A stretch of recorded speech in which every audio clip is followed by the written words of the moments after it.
I never thought I'd be the kind of guy to walk away from his own family mid-vacation, but when I saw what they really thought of me, written out, word for word, in their own group chat, something in me just broke. I'm not talking about some silly inside joke or harmless teasing. I'm talking about betrayal with a smirk, dressed up as sarcasm, layered under years of resentment they never had the guts to say out loud. And the worst part? I paid for everything. The rental house, the flights, the meals, the gas, the excursions, every stupid matching hoodie. All of it. I shelled out over $5,000 thinking I was doing something kind, something memorable. I thought I was helping us reconnect. I thought I was finally being seen. Turns out, I was just giving them new material to laugh at. My name's Noah. I'm 33, live alone in a decently quiet part of Oregon, and by all external measures, I guess you could say I'm doing okay. I've got a stable remote job in tech, a modest house I paid off early, and no debt to speak of. I'm not flashy about it. I drive a used Subaru, still use an iPhone 12, and cook most of my meals at home. But I've always had this lingering chip on my shoulder when it comes to my family. My younger brother Caleb is 29, loud, charming, naturally athletic, and the sort of guy people just instinctively like. He's the golden boy. My older sister Megan is 36, sharp as a knife, always on the go, a mother of two with a tendency to steamroll conversations without noticing. My parents, now retired, are nice enough in that smile politely and never dig too deep kind of way. We don't fight. We don't get vulnerable.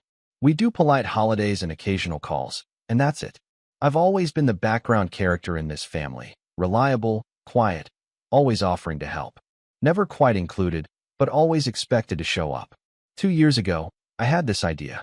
I thought maybe what we needed was a proper trip. Not just a long weekend or another awkward Thanksgiving dinner.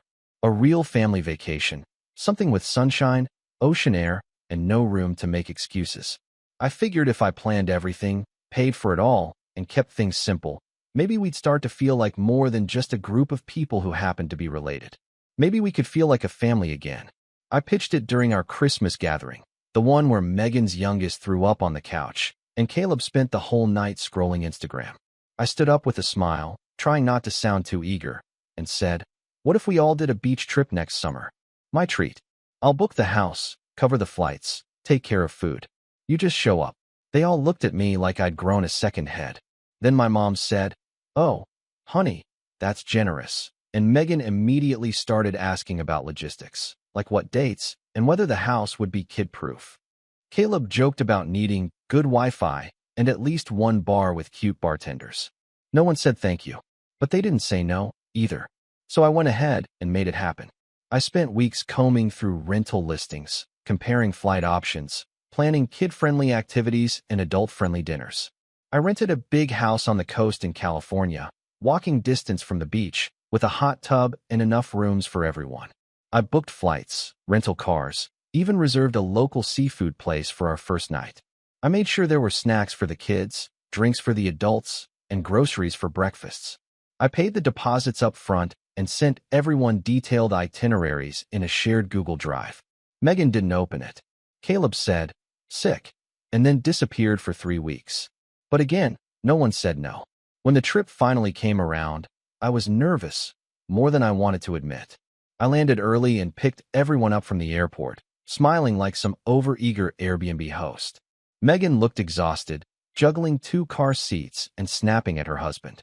Caleb showed up with only a backpack and asked if there'd be beer at the house. My parents were the last ones out, my dad limping slightly from his recent hip replacement, my mom carrying way too much luggage for a 5-day trip. I handled all of it. I loaded the bags, drove the rental, checked us in, got groceries that first night while everyone else rested. I cooked dinner while Caleb watched TV and Megan scrolled on her phone. When I finally sat down to eat, no one had waited. The kids were already upstairs playing with the sand toys I bought them. My mom said, "This is lovely, Noah," while staring at her plate. My dad just nodded and said, "Good fish." Megan asked if there was almond milk. Caleb said nothing. Still, I kept telling myself it was worth it. That this was just the warm-up. That once we were settled in and had a couple of beach days, things would loosen up. I tried not to let it bother me when Caleb didn't offer to split the grocery bill or when Megan commandeered the nicest bedroom for her kids without asking. I told myself it was fine when my mom offered to fix the eggs after I'd already made breakfast, then remade the entire thing. I even let it go when Caleb borrowed my charger without asking and somehow lost it at the beach. I was trying so hard to be the bigger person, to be the glue, to be the one who finally made our family feel like one. The first real crack happened on the second night. We were sitting on the patio after dinner, the one meal we all ate together without someone getting up halfway through, and Caleb was scrolling his phone, snickering to himself. Megan was helping her daughter with a puzzle, and my mom was sipping wine, staring at the ocean. Caleb looked up, grinned, and said, "Man, some people really think money buys connection, huh?" I looked at him, confused. "What do you mean?" I asked. He shrugged. "Just saying. It's funny how some folks think booking a house makes them a hero or something." Megan chuckled, not looking up. "Well, better than doing nothing, I guess," she said. My stomach turned. I wanted to ask if they were talking about me, but I didn't. I just laughed along and told myself I was being paranoid. That night, after everyone went to bed, I sat in the living room, scrolling through pictures I'd taken of the day, the kids building a sandcastle, my dad dozing off under an umbrella, Megan laughing at something her husband said. I felt this strange, aching warmth. Like maybe all the effort was finally worth something. Maybe they'd remember this. Maybe they'd see me differently. I was still smiling when Caleb came down the stairs, yawning and holding his phone. "Hey, man, my phone's dead," he said. "Mind if I borrow yours to call Amber?" His on-again, off-again girlfriend, I assumed. I handed it over without hesitation. "Sure," I said. "Lock code's 2007. He nodded, called her, paced the patio for a few minutes, then came back inside. "Thanks," he said, tossing it gently on the couch. I picked it up after he left and saw that a bunch of apps were still open. Texts, GroupMe, Instagram. I went to close them out. That's when I saw it. A group chat titled FamJam, Noah Free. I paused. The name stung. My thumb hovered. I told myself not to look, that I was probably misunderstanding, that maybe it was an old thread from college. But my name was right there. A new message at the top. From Megan. I tapped it open. What I saw made my face go cold. The first message that popped up was from Megan. "Did you see how he laid out all the beach towels like we're staying at a resort?" Followed by a laughing emoji. Then Caleb. "Bro thinks he's some kind of dad now, just waiting for him to schedule a family bonding circle after dinner." Megan again. All this just to feel included. It's kind of sad if you think about it. And this one physically hurt, my mom. Well, at least he's trying. Some people express love with money, I guess. My dad didn't comment, but he left a thumbs-up reaction. A thumbs up, like he approved. I kept scrolling. There were pages and pages of this stuff. Every little thing I'd done had been twisted into a punchline. When I bought extra sunscreen and aloe vera because Megan's kid got burnt the first day, Caleb wrote, "He's doing the full dad cosplay. What's next? Personalized fanny packs." Megan replied, "Stop it, loudly crying face. I wouldn't be surprised if he gave us all laminated itineraries." My mom added, "I just hope he doesn't think this means we owe him anything." There was more. So much more. He really thinks this trip makes up for all those years of not showing up. Cute. All this effort just to be seen. He doesn't even realize we've already moved on without him. Let him play vacation host. Just keep smiling so he doesn't go full sad boy on us. I sat there on the couch, phone trembling in my hand. Every word I read dug in deeper. I could feel the heat in my chest crawling up into my neck. I kept blinking, hoping the words would rearrange themselves into something less cruel. But they didn't. They stayed there, burned into the screen, like someone had taken every passing doubt I'd ever had about my place in this family and finally confirmed it with receipts. The worst part? I'd believed, really, deeply believed, that I was building something good here, that I was finally being included. And instead, I was the punchline to a private joke I never even knew existed. The room was so quiet I could hear the fridge humming in the kitchen. Everyone else was asleep. Outside, the waves kept rolling in like nothing had happened. I stared at the screen for what felt like an hour. Eventually, I set the phone face down on the coffee table, walked outside barefoot, and sat on the deck in the cold coastal air, knees pulled to my chest like I was 10 years old again. And that's when I started thinking, not just about what I'd read, but about everything that came before it. It's strange how fast memories sharpen when you're hurt. Little things I'd brushed off suddenly felt razor sharp. Megan never once asked me how work was going. Caleb used my car to get beer and didn't even refill the tank.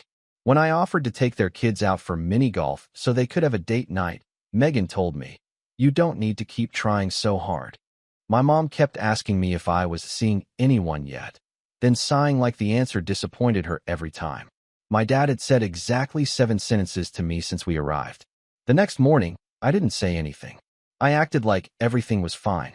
I made pancakes for everyone, even remembered to do vegan ones for Megan's husband, which he didn't even touch. I loaded the dishwasher. I laughed when Caleb told a story about his high school friends. I helped my dad down to the beach and set up the umbrella. All the while, I kept thinking, they have no idea I know. But once the illusion cracks, it doesn't uncrack. Everything started feeling performative, brittle. Like we were all actors in some clumsy play where I was the fool dressed in generosity. On day 3, things really tipped. That morning, I was walking back from a coffee run. Yes, for everyone, with their orders noted in my phone, when I overheard Caleb on the phone. He was on the patio, pacing, talking low. I slowed my steps just enough to hear, staying behind the half-closed sliding door. "She's already said we can crash at her place in LA after this," he was saying. "Honestly, thank God, dude. I'm losing my mind with Mr. Cruise Director. If I have to sit through one more of his family moments, I'm gonna puke." A pause. Then a chuckle. "Nah, he paid for everything. Flights, house, food, all him.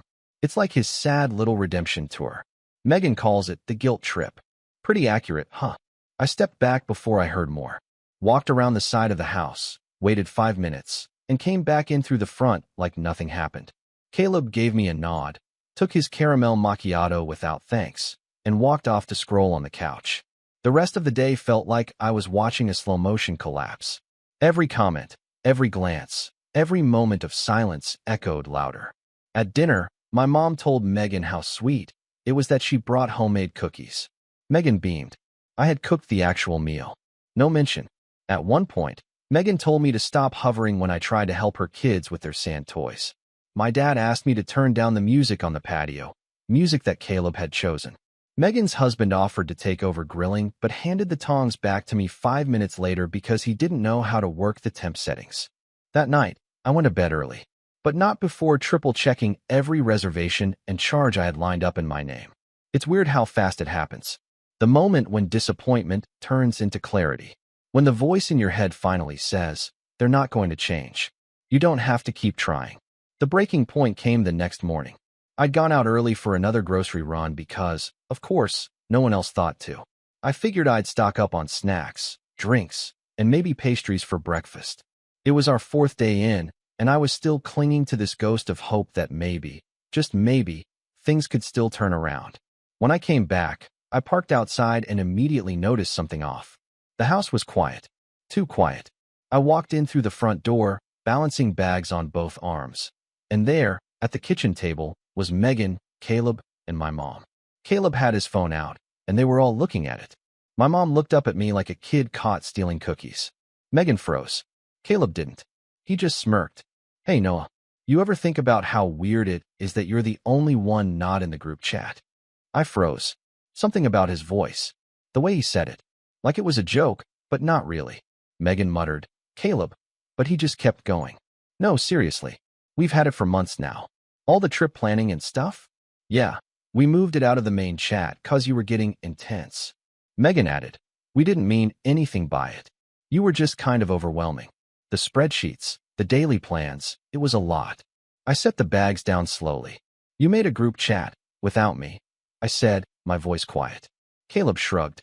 "Don't take it so personally, man. You know you can be a little much. Always planning things, double-checking, trying to make everything perfect." Megan nodded. "We just wanted space to vent. That's all. You didn't do anything wrong." I laughed.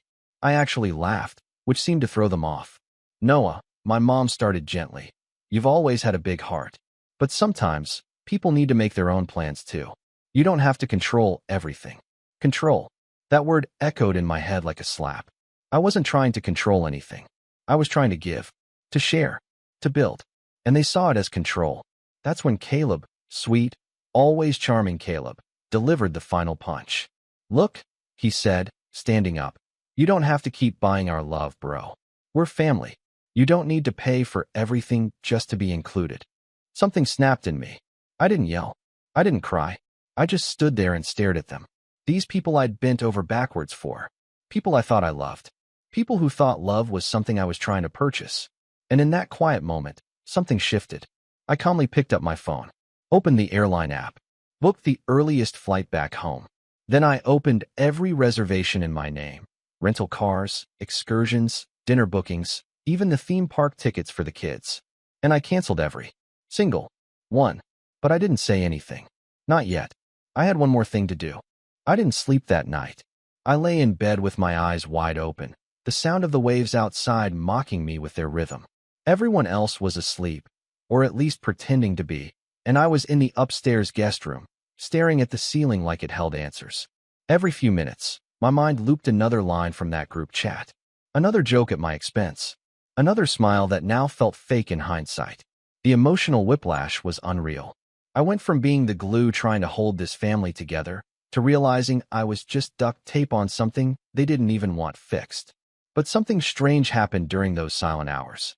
The ache started to dull. It didn't go away, not even close, but it changed, hardened, turned into something sharp and solid.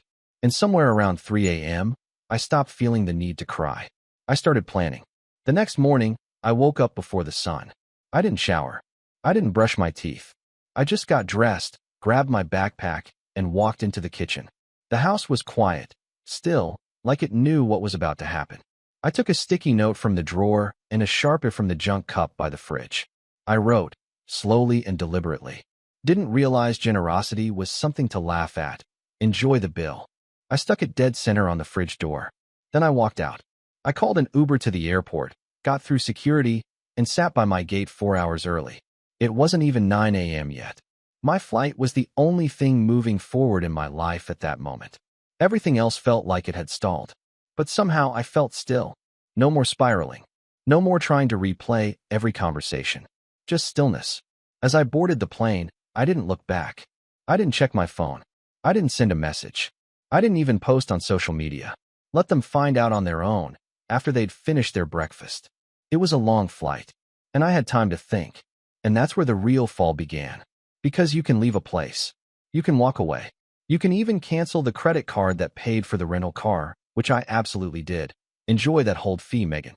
But what you can't leave behind is the feeling of betrayal. It clings to you like salt water in your clothes. The plane landed, and I got home, unlocked my front door, stepped inside, and then just stood there. In the quiet. In the emptiness. And I broke. I didn't even make it to the couch. I sat on the floor, back against the wall, and let it all out. All the things I didn't let myself feel at the rental house. The humiliation. The bitterness. The raw, bleeding ache of realizing you were never really seen. Not the way you hoped. Not the way you tried to be. I cried. Ugly, heaving sobs that left me lightheaded. I hadn't cried like that in years. Maybe ever. That was rock bottom. I spent the next day in pajamas. I didn't answer calls. I didn't check texts. My phone buzzed a few times. One from Megan, one from Caleb, and a long, rambling one from my mom that started with, "We're worried about you," and ended with, "We didn't mean to hurt you." I didn't read them. I couldn't. Not yet. I ordered takeout. I watched a documentary with the volume too low. I sat in my backyard until it got cold. I didn't talk to anyone. But on the third day, something shifted. It started with eggs. I woke up early. Not on purpose. My body just didn't want to sleep anymore. I went to the kitchen, opened the fridge, and saw a carton of eggs. So I cooked. Nothing fancy. Just scrambled eggs, toast, black coffee. The smell filled the house. And for some reason, it made me feel human again. I sat down, took a bite, and thought, okay, one normal thing. One thing that's mine. Then I opened my laptop. I hadn't checked my work email since the trip began. My company wasn't the kind to breathe down your neck during PTO, but I figured there'd be a few things needing my attention. What I didn't expect was the email from our VP of product. Subject line, "Are you ready?" Inside, "We're ready to move you to lead. If you are, let's talk when you're back. Well deserved, Noah." I stared at it for a while. I'd been quietly grinding for years. Doing good work. Taking on extra projects. Mentoring junior devs. Never flashy, never loud. Just showing up, again and again, in the background. And now, someone finally saw it. Not because I begged, not because I paid for it, but because I earned it. And that felt different. I replied, I'm ready. That was the first domino. Over the next few weeks, I got back into routine. I started waking up early again, not because I had to, but because I wanted to. I picked up my running shoes for the first time in months. Just to jog around the block at first, but it felt good to breathe. I cleaned out the spare room and turned it into a proper office. I ordered a real desk, not the cheap folding table I'd been using since I moved in. I started therapy. I told my therapist, a kind woman named Sienna, everything.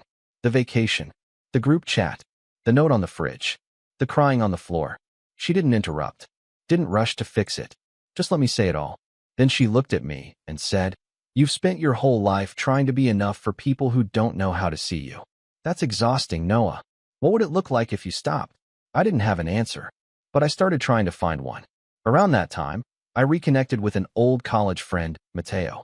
He saw one of my Instagram stories. I'd posted a picture of a sunrise from my backyard with the caption, Still here. He messaged me, Yo, you alive?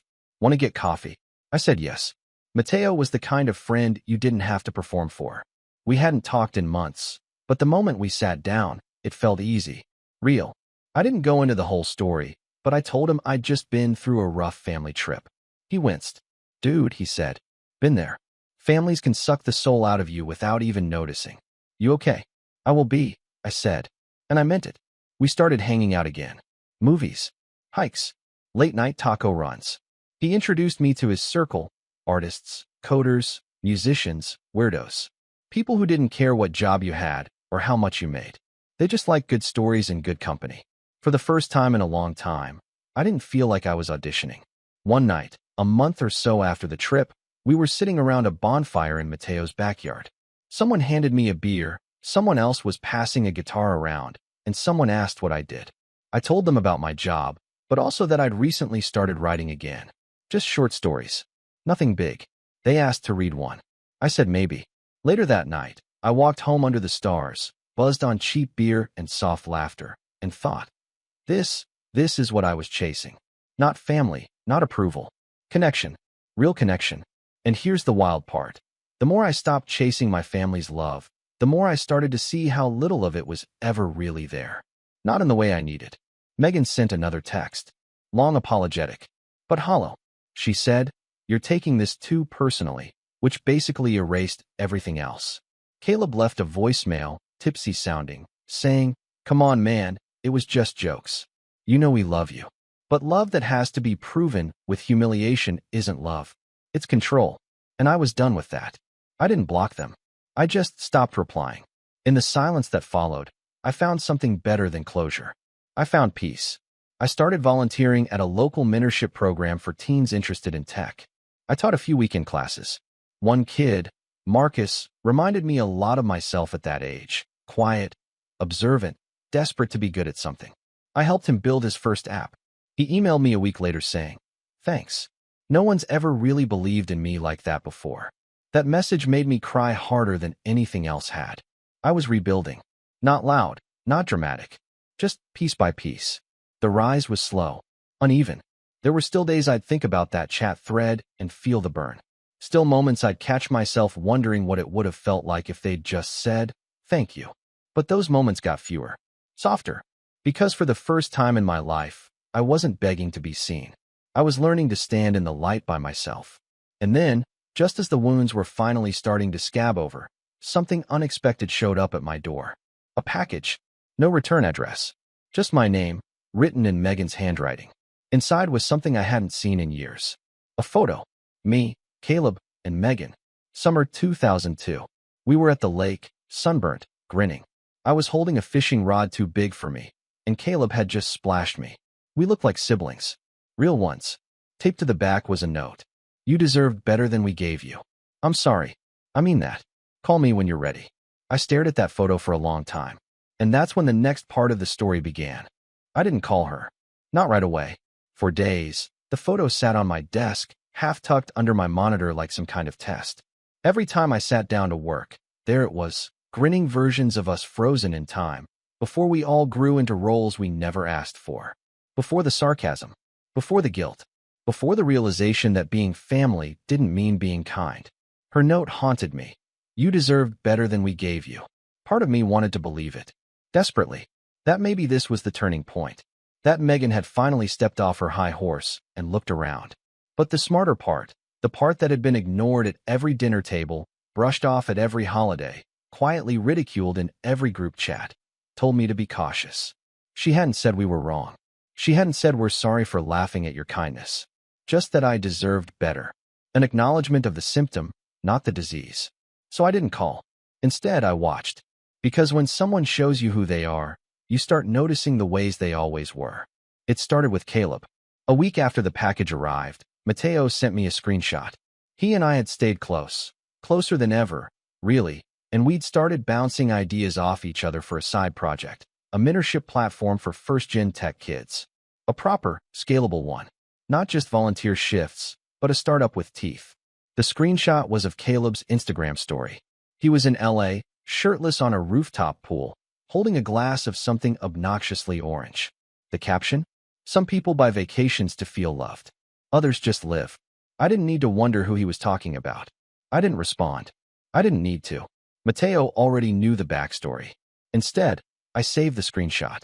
Later that night, I opened the group chat thread again. I hadn't touched it since the trip. It still hurt. That buzzing, acidic hurt that makes your ears warm and your teeth clench. But this time, I wasn't looking for pain. I was looking for patterns. And what I found was a goldmine. It was like they couldn't help themselves. Megan and Caleb, especially. Screenshots, gossip, petty jabs. They'd been mocking me for months before the trip. Long before the towels and spreadsheets. They called it the Noah Project. Megan even made a meme at one point. A Photoshop picture of me holding a whiteboard with the caption, "How to win family affection in 3 easy payments." I read every message. Every LOL. Every "can you believe this?" Every sarcastic emoji. I took notes. Captured timestamps. Backed up the chat. And when I was done, I sat back and thought, all right, so this is what we're dealing with. This wasn't immaturity. This was entitlement. I didn't want revenge that looked like anger. I wanted precision. I wanted them to feel what I had felt, not in cruelty, but in clarity, to finally see the impact of their choices. And the best way to do that was to let them come to me. So I waited. A week after the package, Megan called. I didn't pick up. She called again 2 days later. Then Caleb texted, "Yo, Meg's trying to reach you. You good?" I ignored him too. Instead, I started digging. The more I pulled at the thread, the more it unraveled. Turns out, Caleb was between jobs. Again, his last contract gig dried up 2 months before the vacation. He was living with a friend in LA, hoping to land a podcast deal that hadn't materialized. He was broke, but you wouldn't know it from his feed. Megan was worse. On the surface, she looked like the picture of suburban efficiency, married with 2 kids, part-time copywriting job, homeowner. But behind the scenes, she was drowning. Her husband had lost his job last fall. They were 2 months behind on mortgage payments. Their car lease was up soon, and she was quietly trying to convince my parents to help just until things stabilize. None of this was my business, technically, but they had made me their business for years, laughing at my job, my home, my singleness, my quietness. Now they needed help, and I had leverage, not financial leverage.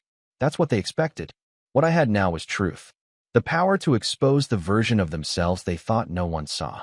The chats, the comments, the jokes, and more importantly, the receipts of what I had done for them, quietly and without fanfare. But that wasn't my endgame. I didn't want to destroy them. I wanted them to see me. And nothing reveals character like the moment someone realizes they've burned the bridge they still need to cross. So I made a plan. First, I scheduled a dinner. A real one. Neutral location. I booked a cozy, quiet Italian place in town, and I sent a simple message to Megan, Caleb, and my parents. Dinner next Saturday. Just us. 7 p.m. My treat. Megan replied first. Really? Thank you. Then Caleb, free food? I'm there. My mom took longer, but finally sent. Looking forward to it. Love you. I didn't reply. The days leading up to the dinner were oddly peaceful. I felt like someone watching chess pieces shift into place. At work, I accepted the new lead position with grace and quiet confidence. I even hosted a Zoom seminar for interns about emotional resilience in tech. The irony wasn't lost on me. In the background, Matteo and I finalized the prototype for the mentorship platform. We pitched it to an angel investor friend of his. Just a rough meeting, no expectations. The guy loved it, asked for a full deck and roadmap. Suddenly, we were building something real. I spent the night before the dinner prepping. Not a speech, not a rant, just a collection of facts. I printed screenshots, timeline summaries, financial breakdowns, every booking from the vacation, labeled and color-coded. Not to shame, to show. Because these people lived in a fog of denial, and I was ready to part the clouds. The night of the dinner, I arrived early. The restaurant was dimly lit, all warm wood and soft jazz. I chose a round table near the back. Intimate, no distractions. I sat there with a folder in my bag and fire in my chest. They arrived together. Megan in a soft blue blouse, Caleb in a bomber jacket, my parents holding hands like they were walking into church. They smiled when they saw me. I didn't smile back. We sat. We ordered. Small talk started. The kids, the weather, some new show on Netflix. I let it happen. I let them settle. I let them pretend this was normal. Then, after the appetizers came, I reached into my bag. Before we eat, I said, there's something I need to share. They all looked at me, forks midair. I pulled out the folder, placed it on the table. Inside were the screenshots, the chat logs, the receipts, the total cost of the vacation, highlighted at the bottom, $5,842.71. Silence. Caleb blinked. Megan's face drained of color. My mom looked confused. My dad looked tired. I found the group chat, I said calmly. All of it. The memes, the jokes, the comments about how I was trying to buy your love, the threads about me being overbearing, desperate, sad. Megan opened her mouth. I held up a hand. I'm not here to fight. I'm here to clarify. You don't have to love me. You don't have to appreciate me. But what you don't get to do is rewrite reality. I looked each of them in the eye. I paid for everything. Not because I wanted to feel needed, but because I thought, for a second, that this family might want to feel whole again. My voice cracked. Just slightly. Enough. And instead, you made me the villain of a vacation I built for you. You mocked me.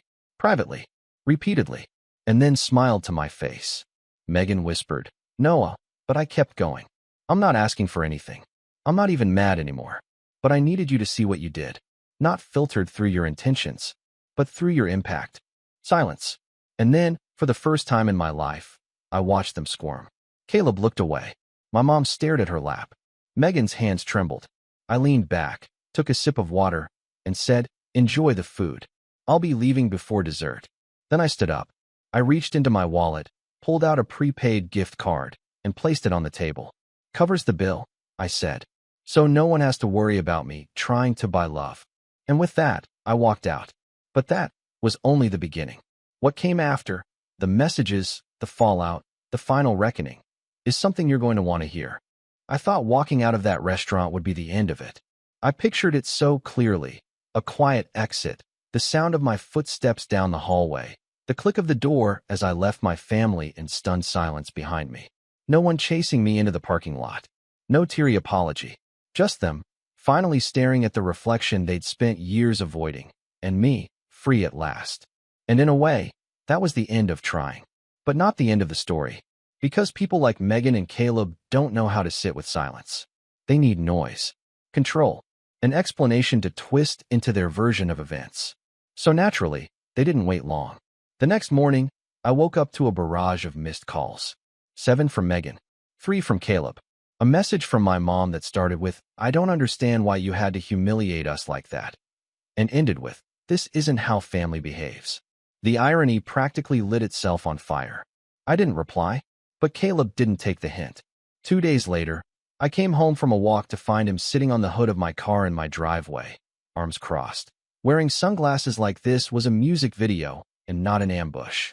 Yo, he said, as if we were still boys in a dorm room and not estranged siblings with a wall of betrayal between us. Can we talk?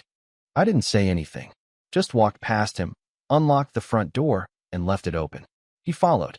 Inside, he tried to lean against the kitchen counter like he owned the place. Classic Caleb. Never met a boundary he didn't ignore. Look, man, he started. That dinner? That was rough. I didn't answer.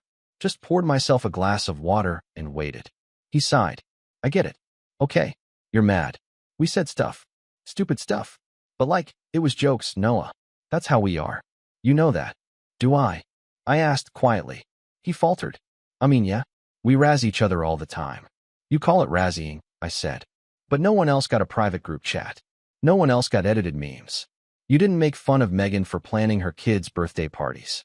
You didn't call mom desperate for baking casseroles. Just me. Just the guy trying to make it easier for everyone. He ran a hand through his hair. We didn't mean for it to get that far. Honestly, I didn't think you'd take it like that. That's the problem, I said. You never think. Not about how your words land. Not about who you hurt.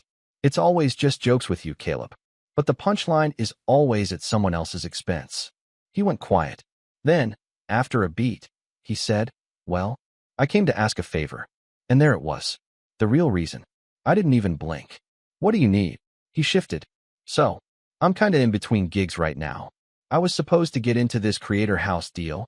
You know, content stuff, networking, whatever. But they pulled out. And I'm trying to keep my podcast going, but I need gear. New mic, editing suite, laptop.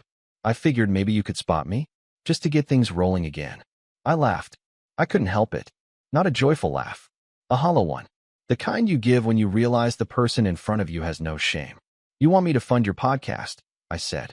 Not fund, like help. You've got the job, the house, the side hustle. You're doing good, man. And you thought showing up after months of mocking me would be the way to get a loan. He looked annoyed now, like I was being difficult. I said I was sorry. No, you didn't, I said. You said that dinner was rough. You said we razz each other. You never said you were sorry for treating me like a joke. You never said you regretted it. You just showed up with your hand out. His jaw clenched. So that's it, huh? You're gonna be petty now? After everything we've been through. I stepped forward, calm as ice. Petty would be posting the screenshots online. Petty would be forwarding them to mom's church group. Petty would be texting your ex those DMs I found from when you were still with her. His face went pale. You wouldn't. I won't, I said. Because I don't need to. I'm not here for revenge. I'm here for clarity.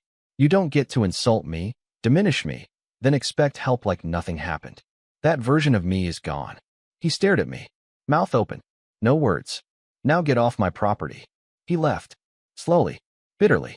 Like he couldn't believe the golden goose had closed the door. But I wasn't done. Because while Caleb tried to climb his imaginary ladder, Megan had started her own campaign, the guilt tour. She sent long emails. Apologies laced with passive aggression. I just want us to be okay again, she wrote. The kids miss their uncle. They don't understand why you're being so distant. She even posted a family throwback photo on Facebook, captioned, "We don't always get it right, but family is forever." The comments were full of awe and beautiful family. And even a few "Where's Noah?" replies. I didn't answer. Instead, I made my move, subtle, surgical, and deeply satisfying. See, that mentorship startup Mateo and I were building? It had legs. After our pitch, we got a seed round from 2 angel investors. Not huge money, but enough to launch a beta and build a team. Guess who applied for a remote admin position we posted? Megan's husband. I nearly didn't notice. He applied under a different email, but his resume gave it away. Marketing experience, location, family details, it was him. No cover letter. Just a shot in the dark. I showed Mateo. Want me to toss it? He asked. I thought for a moment, then smiled. No, let's interview him. We did. Zoom call. Professional. Brief. He was polite, slightly nervous. Clearly hadn't put it together. Told us he was looking for something stable, remote, flexible. Said his wife was stressed lately, and he was trying to take pressure off. Totally understand, I said. We value loyalty here. Integrity. Transparency. He nodded. 2 days later, I sent a rejection email. Politely worded, but final. And I knew Megan would feel it. Not immediately, but eventually. When he came home and told her. When she asked what company it was. When she realized the name. When she remembered who helped co-found it. And that, more than any confrontation, was enough. I didn't need a meltdown. I didn't need a blow-up. I just needed them to know. To sit in the consequences of their own choices. To realize that the person they treated like a doormat had quietly built something solid under their feet and walked away while they stumbled. I wish I could say the fallout was cinematic. That they begged. That there was a dramatic scene on a rainy street corner. But real life isn't a movie. It's quieter, colder, more permanent. They stopped calling. Eventually, the texts trickled down to none. My mom sent one last message a few weeks later. "We don't know what else to say. I hope you're happy. I really do." I didn't reply. Because I am happy. Not because I got revenge. Not because I outmaneuvered them. But because I finally stopped fighting for scraps from people who were never willing to give. I stopped begging to be seen. I started living as if I mattered, because I do. And now, my life is full of people who see that. Friends who show up. Work that fulfills me. A startup that's already changing lives. I mentor. I run. I laugh. I am whole. And as for them, they're free to keep telling their version of the story. That I'm cold. That I walked away. That I held a grudge. But deep down, they know the truth. Because in the end, I didn't burn the bridge. I just made sure they could never cross it again. And I smiled as I watched them finally realize the door was never locked. They were just never invited back.